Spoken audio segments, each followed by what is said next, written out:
एक समय की बात है।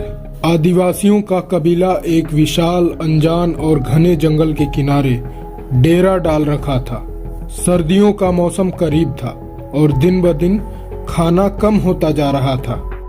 कबीले के शिकारी बेचैन थे कि खाने का इंतजाम आखिर कैसे किया जाए। उनमें से एक नौजवान साहसी शिकारी था कैल, जो खुद को साबित करना चाहता था कि वो चाहे तो कबीले के लिए कुछ भी कर सकता है। शिकार से पहले बूढ़े बुजुर्गों ने चेतावनी दी कि इस घने जंगल में शेर से बड़ा, हवा से तेज और चमकदार आंखों वाला, परछाई की तरह दिखने वाला खूंखार जीव रहता है। जिसने भी उसे देखा लौटकर कभी वापस नहीं आया। लेकिन पेट की भूख ने सबके डर को दबा दिया था। कैल अपने दोनों साथी मूरा और ड्रेन को लेकर नुकीले भालों और पत्थरों के चाकुओं के साथ जंगल में उतर गया। हवा में नमी थी, ऊंचे पेड़ों ने सूरज की रोशनी को रोक रखा था।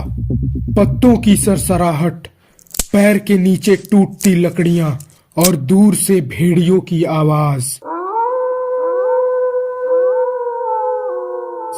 शिकारियों के दिल को कपा देती थी। तभी उन्होंने एक हिरणों के झुंड का पीछा किया। टूटे हुए पेड़ और गीली मिट्टी में हिरणों के पैर के निशान उन्हें झुंड का रास्ता बता रहे थे। बहुत देर हो चुकी थी। वो धीरे धीरे करीब पहुंचे और एक साफ जगह पर हिरणों को चरते हुए देखा। उनको देखते ही कैल ने सबको शांत होने को कहा और अपना भाला उठाकर दबे पांव आगे बढ़ रहा था। लेकिन फिर वो आ गया। जंगल में सन्नाटा छा गया और एक भारी गुर्राहट अंधेरे से गूंजी। सारे हिरन घबराकर भाग गए। मूरा ने देखा तो उसकी आंखें फैल गईं। उसने सबको डरते हुए बताया, पर उससे पहले वे कुछ समझ पाते, अंधेरे में से एक बड़ी परछाई वाला जानवर छलांग लगा देता है। शरीर एक शेर से कहीं बड़ा, उसके दांत चमक रहे थे। परछाई की तरह दिखने वाले उस जानवर ने ड्रेन को जमीन पे गिरा दिया और अपने नुकीले पंजों से उसके छाती पर गहरा घाव बना दिया। कैल एक पल के लिए थम गया क्योंकि उसको डर ने जकड़ रखा था, लेकिन मूरा की चीख ने उसे होश में ला दिया। फिर कैल ने हिम्मत जुटाई और अपने भाले को पूरी ताकत से शेर के बगल में घोंप दिया। वो जानवर गुर्राया।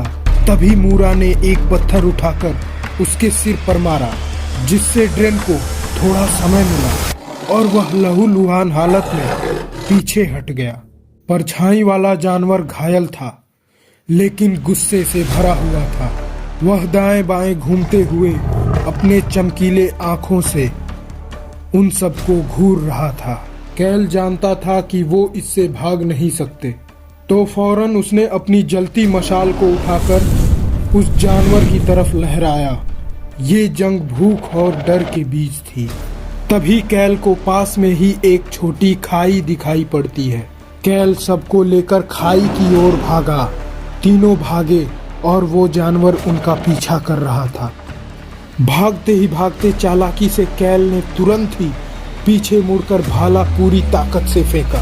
भाला बाघ के कंधे पर लग गया, जिससे बाघ का संतुलन बिगड़ जाता है और बाघ फिसलकर खाई में गिर जाता है। उसकी दहाड़ खाई में गूंज रही थी। तीनों शिकारी थक कर वहीं गिर पड़े।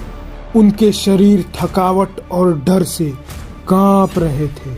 उन्होंने परछाई वाले जानवर का सामना किया और जिंदा वापस लौटे। वो घायल थे लेकिन विजयी थे।